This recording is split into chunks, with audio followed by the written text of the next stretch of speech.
Hi November 6 2025 த Hindu discussion பார்க்கலாம் ஓகேவா. So first news என்ன அப்படின்னா ஓட் தெஃப்ட் பற்றி. ஸோ எலெக்ஷன்ஸ் பற்றியும் எலக்டரல் ரோல்ஸ் பற்றியும் எலெக்ஷன்ஸ் கமிஷன் பற்றியும் ஸ்பெஷல் இன்டென்சிவ் ரிவிஷன் ஸ்டார்ட் ஆனதுலேருந்து நிறைய டைம் நியூஸில் இருந்துருச்சு. இப்போ ஜென்ரலாக ஒரு பேஜுக்கு நோட்ஸ் எடுத்து வச்சுக்கிறது ரொம்ப நல்லது. எலெக்ஷன் கமிஷன் ஆஃப் இந்தியாவை பற்றி ஸ்டாட்டிக் வந்து லக்ஷ்மிகாந்தில் இருக்கும், இல்லை ஸ்டாண்டர்டாக நீங்கள் யூஸ் பண்ணுற புக்கில் அதை படித்து வச்சுக்கலாம் ஓகேவா. அது இல்லாமல் எலெக்ஷன்ஸில் இருக்கக்கூடிய பிரச்சனை என்ன ஓகேவா. ஸோ பொலிட்டிக்கல் பார்ட்டிஸில் இருக்கக்கூடிய பிரச்சனை என்ன, அப்போசிஷனுக்கும் ரூலிங் பார்ட்டிக்கும் என்ன ரிலேஷன்ஷிப், இந்த மாதிரி லைட்டாக தெரிஞ்சு வச்சுக்கிறது ரொம்ப நல்லது. ஸ்பெசிஃபிக்காக ஃபிலிம்ஸில் ஆல்ரெடி நம்ம சொன்ன மாதிரி special intensive revision plus electoral roll ரெண்டுக்கு கூடிய டிஃப்ரென்ஸ் என்ன அப்படின்னு சொல்லிட்டு தெரிஞ்சு வச்சுக்கணும் ஓகேவா. ஸோ அவ்வளோதான், இந்த நியூஸில் வேறு எதுவுமே தேவையில்லாமா. ஓட் தெஃப்ட் அதாவது ஒரு எக்ஸாம்பிள் வேணால் எங்கேயாவது யூஸ் பண்ணிக்கலாம், allegation of vote theft in Haryana assembly elections அப்படின்னு சொல்லிட்டு ஓகேவா.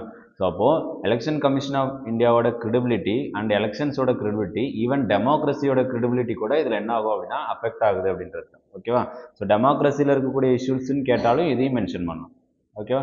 ஸோ அதனால் என்ன பண்ணுறோம் அப்படின்னா இதை பற்றி டீட்டெயில்டாக 1 பேஜ் நோட்ஸ் எடுத்து வச்சுக்கிறது ரொம்ப நல்லது ஓகே. ஸோ நெக்ஸ்ட் வந்து பார்த்தீங்கன்னா centre's governance guidelines for AI call for trust and safety. So ministry of electronics and information technology என்ன பண்ணியிருக்காங்க அப்படின்னா ஏஐ ரெகுலேட் பண்ணுறதுக்கான ஒரு ஃப்ரேம் ஒர்க்கை ரெடி பண்ணியிருக்காங்க.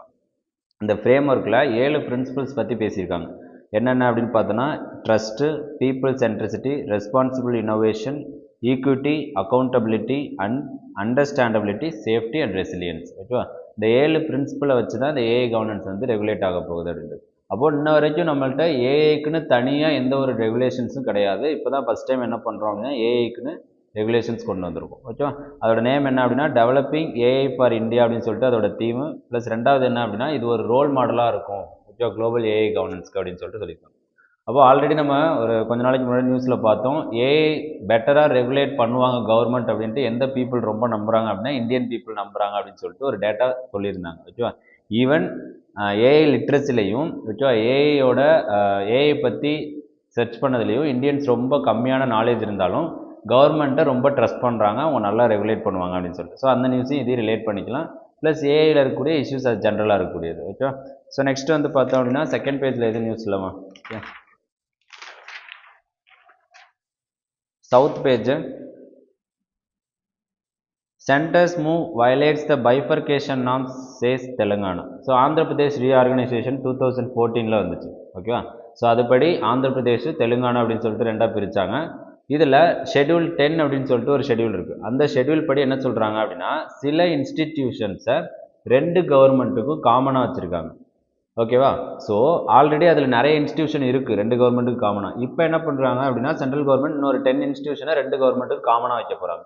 இப்போ காமனாக வைக்கிறதுல என்ன அப்படின்னா அதுக்கு போகக்கூடிய ஃபண்டாக இருக்கட்டும் இல்லை அதில் பண்ணக்கூடிய விஷயங்களாக இருக்கட்டும் பேஸ்ட் ஆன் பாப்புலேஷனை வச்சு பிரியும் ஓகே. தெலுங்கானாவை கம்பேர் பண்ணும்போது ஆந்திர பிரதேஷ்க்கு பாப்புலேஷன் அதிகம். ஸோ அதனால் ஆந்திர பிரதேஷ்க்கு தான் நிறைய பெனிஃபிட் போகும் அப்படின்னு சொல்லிட்டு அவங்களோட அலிகேஷன். அப்போது நம்ம இதில் என்ன பார்க்கணும் அப்படின்னா ஆந்திர பிரதேஷ் ரீஆர்கனைசேஷன் ஆக்ட் 2014 எப்போ வந்துச்சு, இந்த இஷ்யூஸ் என்ன அப்படின்னு சொல்லிட்டு லைட்டாக அதில் 10th ஷெட்யூல் பற்றி நியூஸில் இருக்கிறதுனால 10th ஷெட்யூல் பற்றி தெரிஞ்சுக்கணும் ஓகே. அதில் இருக்கக்கூடிய 10th ஷெட்யூல் ஓகே.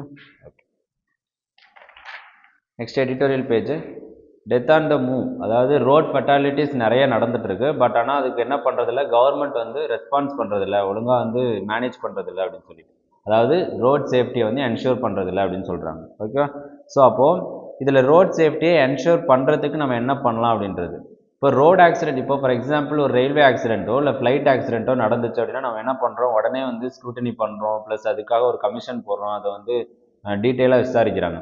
ஆனால் ஒரு ரோட் ஆக்சிடென்ட் நடந்துச்சு அப்படின்னா அந்த மாதிரி எந்த ஒரு டீட்டெயில்டு ப்ரொவிஷன்ஸும் இல்லை, ஒரு கொலிஷன் வார்னிங் சிஸ்டம் கிடையாது ஓகே. ஸோ ரோட் ஆக்சிடென்ட்ஸ் கம்மி பண்ணுறதுக்கான எந்த ஒரு இன்ஃப்ராஸ்ட்ரக்சர் ஃபெசிலிட்டிஸும் க்ரியேட் பண்ணுறதில்லை. இன்னமும் நிறைய நேஷ்னல் ஹைவேஸே எப்படி இருக்குது அப்படின்னா நிறைய போர்ட்டால்ஸு ஓகே, இன்ஃப்ராஸ்ட்ரக்சர் லேக்கு, ஸோ இந்த மாதிரி நிறைய இருக்குது அப்படின்னு சொல்கிறாங்க. இது எல்லாத்தையும் என்ன பண்ணோம் அப்படின்னா அட்ரஸ் பண்ணோம் அப்படின்னு சொல்கிறாங்க ஓகேவா. ஸோ அப்போது எவ்வளோதான் நம்ம ஆக்சிடென்ட்ஸ் நடந்துட்டு இருந்தாலும் கவர்மெண்ட் என்ன பண்ணுறதில்ல, அதுக்கான ஸ்டெப்ஸ் எடுக்கிறதில்ல அப்படின்ட்டு இந்த ஆர்டிக்கலில் பேசியிருக்காங்க. ஆனால் கவர்மெண்ட் சைடு அறிவிப்பு பண்ணோம் அப்படின்னா நேஷ்னல் கதி சக்தி பிளானு ஓகேவா, பாரத் மாலா பரியோஜனா, அந்த மாதிரி நிறைய பண்ணிட்டு இருக்காங்க அப்படின்னு சொல்லிட்டு சப்போர்ட்டிவ் பாயிண்ட்ஸ் நம்ம கொடுக்கணும் ஓகேவா. ஸோ நெக்ஸ்ட் வந்து பார்த்தோன்னா வின்டர் ஆஃப் டிஸ்கண்டன்ட் தேவையில்லாமா. யூஎஸில் நியூயார்க் சிட்டியில் ஒரு சவுத் ஏஷியன் மேயர் வந்து எலெக்ட் ஆகியிருக்காங்க ஓகே. இதை மட்டும் தெரிஞ்சு வச்சுக்கோங்க ஓகே. ஸோ நெக்ஸ்ட் வந்து பார்த்தோன்னா in Brazil COP30 and moment of truth அப்படின்றது. ஸோ ஆல்ரெடி நம்ம பேசியிருந்தது தான் United Nation Framework convention on Climate Change. அதில் கான்ஃபரன்ஸ் ஆஃப் பார்ட்டி அப்படின்றவங்க ஹையஸ்ட் டிசிஷன் மேக்கிங் பாடி. ஓகேவா, அவங்க 30th மீட்டிங் வந்து நடக்குது டில் 1993லேருந்து இப்போ வந்து 30th மீட்டிங் நடக்குது. ஓகேவா, எதுக்காக அப்படின்னா கிளைமேட் சேஞ்சை வந்து இது பண்ணுறதுக்காக. ஸோ இது ஸ்டார்ட் ஆனது எங்கே அப்படின்னா பிரேசிலில் தான். ரியோ டி ஜெனிரோ 1992ல் ஸ்டார்ட் பண்ணியிருப்பாங்க. United Nation Framework convention on Climate change, convention on biological diversity, convention on கம்பேட் desertification. இந்த 3 இன்ஸ்டியூஷனும் அந்த ரியோ டி ஜெனிரோ சம்மிட்டில் இருந்து, அதாவது எர்த் சம்மிட் அப்படின்னு சொல்லுவோம், அது மூலமாக கிரியேட் ஆனது. ஓகே, அதில் இப்போ COP30 நடக்க போகுது. COP30 ஸ்பெசிஃபிக்காக என்ன பண்ணும், framework convention on Climate change ஸ்பெசிஃபிக்காக என்ன பண்ணும் அப்படின்னா கிளைமேட் கிரைசிஸை அட்ரஸ் பண்ணுறது. ஓகேவா, ஸோ பிரேசிலில் தான் ஸ்டார்ட் ஆனிச்சு. இப்போ COP30 எங்கே நடக்குது அப்படின்னா பிரேசிலில் நடக்குது அப்படின்றது ஒரு என்ன சொல்வது சென்டிமெண்டலாக நம்ம தெரிஞ்சு வச்சுக்க வேண்டிய விஷயம். ப்ளஸ் என்னென்னா இதை வந்து எங்கே கேட்கலாம் அப்படின்னா யூபிஎஸ்சிலையும் கேட்கலாம். ஏன்னா ஸ்டார்ட் பண்ணது ப்ளஸ் இப்போ வந்து COP30 எங்கே நடக்குது அங்கேயே நடக்குது அப்படின்றது. ஸோ இதில் என்ன, பிரேசிலோட பிரசிடென்ட் எழுதியிருக்கிறதுனால நாங்கள் எப்படி எனர்ஜி எஃபிஷியன்சியில் மூவ் ஃபார்வர்டாக இருக்கோம். 80% ஆஃப் பிரேசிலோட எனர்ஜி எதுலேருந்து வருது அப்படின்னா ரெனியூபிள் எனர்ஜிலேருந்து வருது அப்படின்னு சொல்லியிருக்காரு. ஓகே, ப்ளஸ் பார்த்தோன்னா பயோஃபியூல் ப்ரொடக்ஷன்ஸ்லையும் நாங்கள் தான் வந்து ரொம்ப ஃபார்வர்டாக இருக்கோம். சோலார் எனர்ஜி, விண்ட் எனர்ஜி, ஓகேவா, க்ரீன் எனர்ஜிஸை யூஸ் பண்ணுறது பிரேசில் வந்து பார்த்தோன்னா ஃபார்வர்டாக இருக்குது அப்படின்னு சொல்கிறாங்க. அப்போது COP30 பிரேசிலில் நடக்கிறது ஒன் ஆஃப் த ரெவல்யூஷனரி திங்காக இருக்கும் அப்படின்னு சொல்கிறாரு. ப்ளஸ் இதுக்கு முன்னாடி நடந்த டிஃபெக்டிவ்ஸ், ஃபார் எக்ஸாம்பிள் COP29 நடந்துச்சு இல்லையா அசர்பைஜானில், அதில் வந்து யாருக்குமே கன்சென்சஸ் வந்து கிரியேட் ஆகலை. அதனால அந்த டிக்ளரேஷன் என்ன ஆகிடுச்சு அப்படின்னா ஃபாலோ அவுட் ஆகிடுச்சு. அதை வந்து யாருமே ஃபாலோ பண்ணல. ஸோ அது மாதிரி இல்லாமல் நமக்கு வந்து பார்த்தோன்னா கோஆப்ரேஷன் கோஆர்டினேஷன் ரொம்ப முக்கியம் அப்படின்னு சொல்கிறாரு. ஏன் கோஆப்ரேஷன் கோஆர்டினேஷன் முக்கியம் அப்படின்னா குளோபல் சஃபரர் ஆஃப் மல்டிலேட்டரலிசம் என்ன ஆகிட்டு இருக்கு அப்படின்னா சஃபர் ஆகிட்டு இருக்கு. ஏன் சஃபர் ஆகிட்டு இருக்கு, யூஎஸோட டேரிஃப் பிளானு, ப்ளஸ் வந்து பார்த்தோன்னா ட்ரம்ப் வந்து பாரிஸ் அக்ரிமெண்ட்டை விட்டு வெளியே வந்தது. கிளைமேட் சேஞ்சஸ் என்னென்னு சொல்கிறாரு அப்படின்னா அது வந்து என்ன சொல்கிறாரு, அது ஒரு காமெடி அப்படின்னு சொல்லிட்டு அவர் சொல்கிறாரு. Sorry, not Trump, climate change அப்படின்றது ஒரு காமெடி, குளோபல் லெவலில் நடக்கக்கூடிய ஒரு காமெடி அப்படின்னு சொல்லிட்டு அவர் சொல்லுவார். அப்போது இந்த மாதிரி பண்ணும்போது என்ன ஆகுது அப்படின்னா குளோபல், அதாவது மல்டிலேட்டரலிசம் அப்படின்ற ஒரு இது வந்து குறையுது. ஸோ பிரேசில் என்ன சொல்லுது அப்படின்னா யுனைடெட் நேஷன்ஸ்லேயே இருக்கட்டும், இல்லை UN framework convention on climate சேஞ்ச்லேயே இருக்கட்டும், ரிஃபார்மேஷன் கொண்டு வரணும். அதுபடி இவங்க ஒரு ரிஃபார்மேஷன் சொல்லியிருக்காங்க. யூஎன் கிளைமேட் சேஞ்ச் கவுன்சில் அப்படின்னு சொல்லிட்டு நாங்கள் வந்து இப்போ COP30 கிரியேட் பண்ண போகிறோம் அப்படின்னு சொல்லிட்டு சொல்கிறாங்க. இது எதுக்கு ஈக்குவலாக இருக்கும் அப்படின்னா யுனைடெட் நேஷன் ஜென்ரல் அசம்பிளிக்கு ஈக்குவலாக இருக்கும். யுனைடெட் நேஷன் ஜென்ரல் அசம்பிளி அப்படின்றது என்ன, ஜென்ரலாக எல்லா இஷ்யூவும் பேசக்கூடியது, ஓகே, குளோபல் லெவலில் நடக்கக்கூடிய எதுவாக இருந்தாலும் சரி. ஆனால் United Nation Climate Change council அப்படின்றது கிளைமேட் சேஞ்சுக்காக மட்டும் ஸ்பெசிஃபிக்காக பேசக்கூடியது. ஓகே, ஸோ இதெல்லாம் தெரிஞ்சு வச்சுக்கணும். வே ஃபார்வர்டில் கொடுக்கலாம், United Nation Climate Change Council வந்து கிரியேட் பண்ணணும் அப்படின்னு சொல்லிட்டு. ஓகே, ஸோ நெக்ஸ்ட் வந்து clean up the water list urgently but not the Bihar way அப்படின்றது. ஸோ வாட்டர் லிஸ்ட்டை க்ளீன் பண்ணணும், அது உண்மை தான். ஓகேவா, நிறைய எக்ஸ்க்ளூஷன் இன்க்ளூஷன் எல்லாமே இருக்குது, அது பண்ணணும். பட் ஆனால் பீகாரில் நடந்த மாதிரி ரொம்ப ஃபியூரியஸாக வேகமாக நடக்கக்கூடாது, அதுக்குன்னு சில மெத்தட்ஸ் இருக்குது அப்படின்னு சொல்லிட்டு இவங்க சொல்கிறாங்க. ப்ளஸ் என்னென்னா இவர் வந்து பார்த்தோன்னா ஒரு காங்கிரஸில் இருக்கக்கூடிய டேட்டா அனலிட்டிக்ஸ், அதில் இருக்கக்கூடிய ஐடி விங்கிலேருந்து பேசுகிறாரு. அதனால காங்கிரஸ் கொஞ்சம் சப்போர்ட்டடாக இருக்கும். ஓகேவா, ஸோ ராகுல் காந்தி வந்து என்ன பண்ணியிருக்காரு அப்படின்னா இதுக்கு முன்னாடி நடந்த ஓட் தெஃப்டாக இருக்கட்டும், ஓகே, இது எல்லாத்தையும் எக்ஸ்போஸ் பண்ணியிருக்காரு வித் டேட்டாவோட அப்படின்னு சொல்கிறாங்க. அதுக்கப்புறம் தான் எலெக்ஷன் கமிஷன் நிறைய வந்து என்ன பண்ணியிருக்கு அப்படின்னா நிறைய வந்து சேஞ்ச் பண்ணியிருக்காங்க அப்படின்ட்டு சொல்லியிருக்காங்க. அப்போ இவர் என்ன சொல்கிறாரு அப்படின்னா ஸ்பெஷல் இன்டென்சிவ் ரிவிஷனை ஆதார் லிங்க்டாக பண்ணும் அப்படின்னு சொல்கிறாரு. ஓகேவா, ஸோ எலெக்ஷன் கமிஷன் ஆஃப் இந்தியாவோட கிரெடிபிலிட்டி எங்கே குறையுது அப்படின்னா எப்போ அவங்க ஆதார் வேணான்னு சொல்கிறாங்களோ அங்கே குறையுது அப்படின்னு சொல்கிறாரு. அப்போ ஆதார் லிங்க்டாக பண்ணும்போது ஃபுல்லாக இன்க்ளூஷன்ஸ் நடக்கும், எக்ஸ்க்ளூஷன் எதுவும் இருக்காது அப்படின்னு சொல்லி. அப்போது ஆல்ரெடி நம்ம என்ன பார்த்துட்டோம், ஸ்பெஷல் இன்டென்சிவ் ரிவிஷன்னா என்னென்னு பார்த்துட்டோம், அதில் இருக்கக்கூடிய ட்ராபேக்ஸ் என்னென்னு பார்த்துட்டோம், அதில் இருக்கக்கூடிய பெனிஃபிட்ஸ் என்னென்னு பார்த்துட்டோம். ஓகே, இதுக்கு முன்னாடி டிஸ்கஸ் பண்ணியிருப்போம் போன கிளாஸஸில்.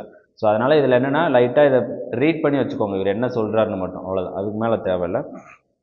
Next the malleable code of conduct.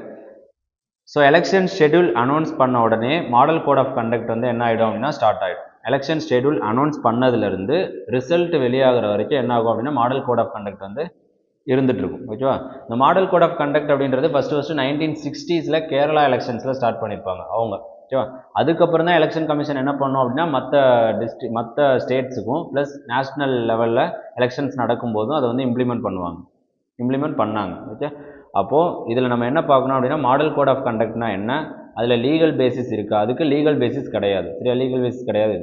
இப்போ model code of conduct enforce ஆனோன்னா ஜென்ரலாக எலெக்ஷன் பார்ட்டிஸ் என்ன பண்ணக்கூடாது அப்படின்னா எந்த ஒரு ஃபினான்ஷியல் கிராண்ட்ஸு, ஓகே, எஸ்பெஷலி பவரில் இருக்கக்கூடியவங்க எந்த ஒரு ஃபினான்ஷியல் கிராண்ட்ஸு எந்த ஒரு ஸ்கீம்ஸ்க்கு வந்து பார்த்தோன்னா ஃபவுண்டேஷன் ஸ்டோன் போடுறது இந்த மாதிரி எதுவுமே பண்ணக்கூடாது அப்படின்றது. ஆனால் இது அப்பப்போ என்ன ஆகுது அப்படின்னா மிஸ்யூஸ் பண்ணப்படுது.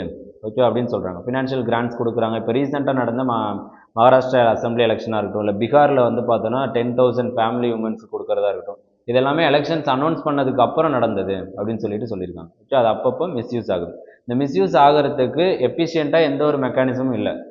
இதுக்கு ஒரு சொல்யூஷன் என்ன அப்படின்னா லீகல் பைண்டிங் கொடுக்கலாம். ஓகே, லீகாலிட்டி கொடுக்கலாம் மாடல் கோட் ஆஃப் கண்டக்ட். ஆனால் லீகாலிட்டி கொடுத்தோம் அப்படின்னா அதில் இருக்கக்கூடிய ஒரு இஷ்யூ என்னன்னா ஜுடிஷியல் ப்ரொசீடிங்ஸ் இன்க்ரீஸ் ஆகும். ஸோ எலெக்ஷன்ஸை ஷார்ட் ஸ்பேனில் முடிக்க முடியாது அப்படின்ற ஒரு இதுவும் இருக்குது. அப்போது ஒரே வே என்ன அப்படின்னா மொராலிட்டி அப்படின்றது தான். ஸோ மாரலாகவே நம்ம ஓகே இது பண்ணக்கூடாது இது பண்ணணும் அப்படின்னு சொல்லிட்டு சில விஷயங்களை தெரிஞ்சுக்கணும். ஓகே, ஸோ இந்த ஆர்டிகிளை ரீட் பண்ணி வச்சுக்கோங்க மாடல் கோட் ஆஃப் கண்டக்ட்டுக்கு. ப்ளஸ் மாடல் கோட் ஆஃப் கண்டக்ட்னா என்ன அப்படின்னு சொல்லிட்டு பிலிம்ஸ் பாயிண்ட் ஆஃப் வியூலையும் பார்த்துக்கோங்க. அதில் இருக்கக்கூடிய இஷ்யூஸ் என்ன, அதை எப்படி ரெக்டிஃபை பண்ணலாம் ஓகே அப்படின்றதையும் லைட்டாக தெரிஞ்சுச்சு. So next financial action task force releases updated asset recovery framework. India played a key role says ED. அதாவது என்னன்னா ஃபினான்ஷியல் ஆக்ஷன் டாஸ்க் ஃபோர்ஸ் அப்படின்னா என்ன அப்படின்னு சொல்லிட்டு குளோபல் ஒரு இன்டர் கவர்மெண்டல் ஆர்கனைசேஷன். எதுக்காக அப்படின்னா மணி லாண்டரிங் அந்த மாதிரி இஷ்யூஸை இது பண்ணுறதுக்கு. அதில் யார் இந்தியாவிலேருந்து ரோல் ப்ளே பண்ணுறா அப்படின்னா என்ஃபோர்ஸ்மெண்ட் டைரக்டரேட் அப்படின்றவங்க. ஓகே, அது தெளிவாக பார்த்து வச்சுக்கணும். அப்போது இவங்க புதுசாக ஒரு ஃப்ரேம்வொர்க் கொண்டு வந்திருக்காங்க. என்ன அப்படின்னா கன்விக்ஷன்ஸ் இல்லாமலே அவங்களோட அசட்டை வந்து ரெக்கவர் பண்ணலாம் அப்படின்னு சொல்லிட்டு. சரி, இதுக்கு முன்னாடி எப்படி இருந்துச்சு அப்படின்னா கன்விக்ட் பண்ணிட்டாங்க அப்படின்னா அவங்கள அசட்டை ரெக்கவர் பண்ணணும். அது வரைக்கும் அது வந்து கிரிமினலோட இது என்னன்னா அது வந்து அசட் வந்து எப்படி வந்துச்சு அப்படின்னு சொல்லிட்டு. ஆனால் ஒன்ஸ் நான் வந்து இப்போ இது பண்ணுறேன் அப்படின்னா என்னோட அசட்டுக்கு கிளியரான ஒரு டெஃபினிஷன் இல்லை, இது எப்படி வந்துச்சு அப்படின்னு எனக்கு தெரியல அப்படின்னு சொல்லும் போதே அவனை கன்விக்ட் பண்ணுறியோ பண்ணலையோ அது தெரியாது, அசட்டை வந்து ரெக்கவர் பண்ணிடணும் அப்படின்னு சொல்லிட்டு புதுசாக ஒரு ஃப்ரேம்வொர்க் கொண்டு வந்திருக்காங்க. அதில் இடி ரோல் ப்ளே பண்ணியிருக்கு அப்படின்றது. அப்போ எஃப்ஏடிஎஃப்னா என்ன, என்ஃபோர்ஸ்மெண்ட் டைரக்டரேட்னா என்ன அப்படின்னு சொல்லிட்டு லைட்டாக பார்த்துட்டு அதை எப்போ கொண்டு வந்தாங்க, அவங்களுக்கு எங்கே ரோல்ஸ் அண்ட் ரெஸ்பான்சிபிலிட்டி இருக்குது அப்படின்னு சொல்லிட்டு லைட்டாக பார்த்துக்கொண்டு. Okay, so next 14th page police file case Bilaspur train crash. So train crash வந்து ட்ரெயின் ஆக்சிடென்ட்ஸ் அதிகமாக நடந்துகிட்டே இருக்குமா. ஓகேவா, அப்போது ட்ரெயின் ஆக்சிடென்ட்ஸ் அப்படின்னு பார்க்கும்போது முக்கியமாக ஒரு சிஸ்டம் பார்க்குறது என்னன்னா கவாச் சிஸ்டம் அப்படின்னு சொல்லுவோம். கவாச் சிஸ்டம் அப்படின்றது ஆட்டோமேட்டிக் பிரேக்கிங் சிஸ்டம். ஓகேவா, கொலிஷன் நடக்க போகுது அப்படின்னா அதுக்கு முன்னாடி கவாச் சிஸ்டம் வந்து ஆக்டிவேட் ஆகிடும் அப்படின்றது. அப்போ இந்த கவாச் சிஸ்டம் ரொம்ப கம்மியாக தான் இந்தியாவில் யூஸ் பண்ணியிருக்காங்க. லேக்ஸ் கணக்கில் என்ன இருக்குது அப்படின்னா நம்மள்ட்ட ரயில்வே பார்த்துருக்கு. ஆனால் 1455 கிலோமீட்டர்ஸ்க்கு தான் நம்மள்ட்ட என்ன இருக்குது அப்படின்னா கவாச் யூனிட்ஸ் வந்து ஒர்க் ஆகிட்டு இருக்குது அப்படின்றது ஒரு சேடான ஒரு விஷயம் தான். ஓகே, அப்போ இந்த கவாச் யூனிட்டை என்ன பண்ணணும் அப்படின்னா எக்ஸ்டென்சிவாக யூஸ் பண்ணணும் அப்படின்றது தான் ஒரு வே ஃபார்வர்டாக இருக்கும். இன்னொன்று என்னென்னா கமிஷனர் ஆஃப் ரயில்வே சேஃப்டி அப்படின்றது மினிஸ்ட்ரி ஆஃப் ரயில்வேஸ்க்கு கீழே தான் இருக்கணும். ஆனால் யாருக்கு கீழே இருக்குது அப்படின்னா மினிஸ்ட்ரி ஆஃப் சிவில் ஏவியேஷன்ஸ் கீழே இருக்குது. ஸோ இந்த கமிஷனர் ஆஃப் ரயில்வே சேஃப்டி அப்படின்றவங்க என்ன பண்ணுறாங்க அப்படின்னா ஏதோ ஒரு இப்போ ட்ரெயின் கிராஷ் நடக்குது அப்படின்னா அதை வந்து அதில் இன்வெஸ்டிகேட் பண்ணுறது தான் அவங்களோட வேலை. ஓகே, அது யாருக்கு கீழே இருக்குது அப்படின்னா சிவில் ஏவியேஷன் கீழே இருக்குது. ஸோ ப்ரிலிம்ஸ் பாயிண்ட் ஆஃப் வியூவில் பார்த்துக்கோங்க. நம்ம டக்குன்னு கமிஷனர் ஆஃப் ரயில்வே சேஃப்டி அப்படின்னா மினிஸ்ட்ரி ஆஃப் ரயில்வேஸ் கீழேன்னு போட்டுருவோம். ஆனால் தெளிவாக இருக்கணும் மினிஸ்ட்ரி ஆஃப் சிவில் ஏவியேஷன் கீழே இருக்குது அப்படின்னு சொல்லிட்டு. ஓகேவா, next stubble burning area in Punjab 20% lower than last year. So stubble பர்னிங்னால இருக்கக்கூடிய இஷ்யூஸ் என்ன அப்படின்னு நமக்கு தெரியும். ஸோ நார்த் ஈஸ்ட் மான்சூன் இல்லைனா வின்டர் சீசன் வந்தாவே டெல்லி பஞ்சாப் ஹரியானா அந்த மாதிரி ரீஜன்லாம் என்ன ஆகிடும் ஃபாகில் வந்து மறைஞ்சிரும். ஓகே, அதாவது ஸ்மோக்கில் வந்து மறைஞ்சிரும். ஸோ அதுக்கான ரீசன் என்ன அப்படின்னா stubble burning one of the reason, ரொம்ப மீனியலான ரீசன் தான் அது. அதை தாண்டி பெரிய ரீசன் என்ன அப்படின்னா வெஹிக்கிள் பொல்யூஷன்ஸ் தான். ஸோ அதை யாரும் பேச மாட்டாங்க, ஆனால் ஸ்டபிள் பர்னிங் தான் பேசுவாங்க. ஓகே, ஸோ இதுக்கு கவர்மெண்ட் என்னென்னலாம் பண்ணுச்சு அப்படின்றது ஐசிஏஆர்லேருந்து ஒரு புதுசா அப்படின்னு சொல்லிட்டு ஒரு இதை வந்து ரிலீஸ் பண்ணியிருந்தாங்க. ஓகே, அது என்னென்னா அங்கேயே அதை டீகம்போஸ் பண்ணுற மாதிரி, இல்லை அப்படின்னா இனோவேட்டிவ் மெத்தட் பிரிக்கெட்டிங் யூஸ் பண்ணலாம். ஓகேவா, ஸோ அந்த மாதிரி இல்லைனா பேடி ஸ்டாக்கு எம்எஸ்பி வந்து அனௌன்ஸ் பண்ணலாம். எம்எஸ்பி அனௌன்ஸ் பண்ணால் என்ன நடக்கும், அதை வந்து ப்ரொக்யூர் பண்ணுற மாதிரி இருக்கும். ஸோ அதை ப்ரொக்யூர் பண்ணி எங்கே கேட்டில்ஸ்க்கு ஃபீட் இல்லையோ அங்கே அனுப்பி வைக்கலாம். ஸோ இந்த மாதிரி நிறைய இனோவேட்டிவ் மெத்தட்ஸ் வந்து யூஸ் பண்ணலாம் அப்படின்றது தெரிஞ்சுக்கணும். ஓகேவா, ஸோ அது மட்டும் இல்லாமல் வெஹிகுலர் பொல்யூஷனை கண்ட்ரோல் பண்ணுறதுக்கு கவர்மெண்ட் என்ன பண்ணுச்சு, ஆட்-ஈவன் பாலிசி கொண்டு வந்துச்சு. ஓகே, ஸோ அந்த மாதிரி நிறைய விஷயங்களை இதில் இன்க்ளூட் பண்ணிக்கலாம். ஓகேவா, ஸோ இதை யார் மானிட்டர் பண்ணுறா அப்படின்னா பொல்யூஷன் கண்ட்ரோல் போர்டு அப்படின்றவங்க. ஓகே, அதை பற்றி லைட்டாக தெரிஞ்சு வச்சுக்கோங்க. Next highest FPI sell off signals warning confidence in India. அதாவது ஃபாரின் போர்ட்ஃபோலியோ இன்வெஸ்ட்மெண்ட் என்ன ஆகிட்டு இருக்கு அப்படின்னா செல் பண்ணிட்டு இருக்காங்க. அப்போ ஃபாரின் போர்ட்ஃபோலியோ இன்வெஸ்ட்மெண்ட் செல் ஆகுது அப்படின்னா என்ன அர்த்தம், இந்தியாவோட இன்வெஸ்ட்மெண்ட் பாலிசிஸ் மேலேயோ இல்லை இன்வெஸ்ட்மெண்ட் மெத்தட் மேலேயோ அவங்களுக்கு வந்து கான்ஃபிடென்ட் இல்லை அப்படின்றது தான். இப்போ இது மூலமாக என்ன ஆகும், அதாவது ஃபாரின் போர்ட்ஃபோலியோ இன்வெஸ்ட்மெண்ட்ஸ் வந்து இந்தியாவுக்கு உள்ளே வரக்கூடிய இன்வெஸ்ட்மெண்ட்ஸ் கம்மியாகும். ஸோ இது ஜிடிபிலையும் இம்பாக்ட் ஆகும். இப்போ ரெண்டு விஷயம் இருக்குமா, எஃப்டிஐனா என்ன, எஃபிஐனா என்ன, இதுக்கு ரெண்டு இருக்கக்கூடிய மேஜரான டிஃப்ரென்ஸு. இது பேலன்ஸ் ஆஃப் பேமெண்ட்டில் எதில் வரும் அப்படின்னு சொல்லிட்டு பார்த்து வச்சுக்கோங்க. எஃப்டிஐக்கும் மேஜராக இருக்கக்கூடிய டிஃப்ரென்ஸ் என்ன அப்படின்னா எஃப்டிஐ அப்படின்றது டெக்னாலஜி ட்ரான்ஸ்ஃபர், இன்ஃப்ராஸ்ட்ரக்சர் கிரியேஷன்ஸ் இது எல்லாமே நடக்கும். ஓகேவா. எஃபிஐயில் என்ன நடக்காது அப்படின்னா அந்த மாதிரி எந்த ஒரு இன்ஃப்ராஸ்ட்ரக்சர்ஸ் எதுவுமே நடக்காது, பணம் மட்டும்தான் உள்ளே வந்துட்டு போயிட்டுருக்கும். ஓகேவா. Next global news. funeral attack on city of Sudan in the Kordofan region அப்படின்றது. ஆல்ரெடி நம்ம தர்ஃபர் ரீஜன் அப்படின்னு சொல்லிட்டு ஒன்று பார்த்தோம் இல்லையா, எங்கே, சுடானில்.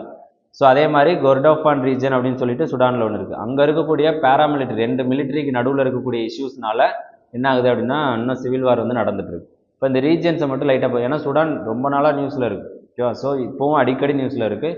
ஆல்ரெடி ஒரு ரீஜன் இருந்துச்சு, இப்போ ஒரு ரீஜன் இருக்குது. அதை மட்டும் லைட்டாக நோட் பண்ணி வச்சுக்கோங்க. மேப் பேஸ்டு கொஸ்டின் கேட்கலாம். ஓகேவா. ஸோ குளோபல் நியூஸில் வேறு எதுவும் பெருசாக இல்லைம்மா. ஸோ ஸ்போர்ட்ஸ் நியூஸ்லேயும் எதுவும் இல்லை. அவ்வளோதான். தேங்க்யூ.